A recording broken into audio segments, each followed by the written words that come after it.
ভারতবর্ষ হলো পৃথিবীর এমন একটি দেশ যেখানে বরফে ঢাকা পর্বতশৃঙ্গ আমরা যেমন দেখতে পাই সেরকম দেখতে পাই মরুভূমি। এছাড়াও সারা ভারতবর্ষ জুড়ে ছড়িয়ে ছিটিয়ে আছে উঁচু নিচু পাহাড়, বিভিন্ন রকম পর্বতশ্রেণী। ঠিক সেরকম থর মরুভূমির পূর্ব প্রান্তে গুজরাটের আহমেদাবাদ থেকে রাজস্থান হয়ে হরিয়ানা থেকে দিল্লি অবধি বিস্তৃত যে পর্বতশ্রেণীটি অবস্থিত সেটার নাম হলো আরাবলী পর্বতশ্রেণী। এবং রিসেন্টলি সুপ্রিম কোর্টের একটি রায় বলেছে যে এই পর্বতশ্রেণী 100 মিটারের নিচে যদি কোনো অংশ থাকে সেটাকে ভেঙে ফেলা হবে বিভিন্ন রকম মাইনিংয়ের কাজে, যেটা নিয়ে জনমানুষে এটা ক্ষোভের সৃষ্টি হয়েছে। এই আরাবলী পর্বতশ্রেণী দিল্লি থেকে আহমেদাবাদ অবধি 800 কিলোমিটার অঞ্চল জুড়ে বিস্তৃত এবং এটি শুধুমাত্র ভারতেরও নয়, সমগ্র পৃথিবীর একটি প্রাচীনতম ভঙ্গিল পর্বতের উদাহরণ। যেখানে হিমালয় পর্বতমালার বয়স 6 থেকে 7 কোটি, সেখানে আরাবলী পর্বতমালার বয়স হলো 60 থেকে 70 কোটি। আরাবলী পর্বত তার যখন প্রাইম টাইম ছিল সেই সময় এটি হিমালয় পর্বতমালার থেকেও বিশাল বড় এবং উঁচু ছিল।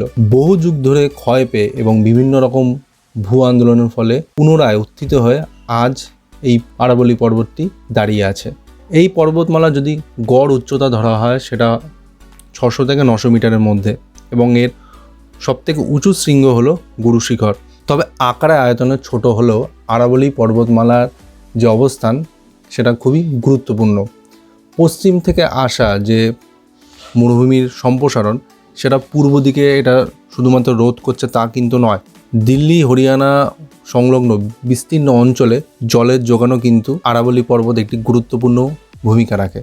সুপ্রিম কোর্টের রায় এক্ষেত্রে যেটা এসছে সেটা বলা হচ্ছে যে 100 মিটারের নিচে যদি পাহাড়ের উচ্চতা থাকে তাহলে সেটাকে পাহাড় বা আরাবলী পর্বত হিসেবে গণ্য করা হবে না, সেখানে মাইনিংয়ের কাজ সহ বিভিন্ন রকম কনস্ট্রাকশনের কাজ চলতে পারে। কিন্তু এর ফলে কি হবে যে 90%-এর উপরে যে পর্বত আরাবলী পর্বত আছে সেটা ধ্বংস হয়ে যাবে। শুধুমাত্র পর্বত ধ্বংস হবে না, তার সঙ্গে তার যে ইকোসিস্টেম, তার যে আবহাওয়া জনিত যে প্রভাব সেটাও কিন্তু আস্তে আস্তে নষ্ট হয়ে যাবে এবং এটা নষ্ট হবে কিন্তু মনুষ্যজনিত কারণে। কারণ কোনো পর্বত সৃষ্টি হওয়া, কোনো নদী সৃষ্টি হওয়া সেটা কিন্তু মানুষের হাতে থাকে না, সেটা প্রকৃতির আপন খেলে তৈরি হয়, ধ্বংস হয় এবং সেটা একদিনে হয় না, লক্ষ লক্ষ বছর, কোটি কোটি বছর ধরে হতে থাকে। তবে মানুষের লোভের কাছে এই প্রাকৃতিক ভারসাম্যটাই নষ্ট হতে বসেছে।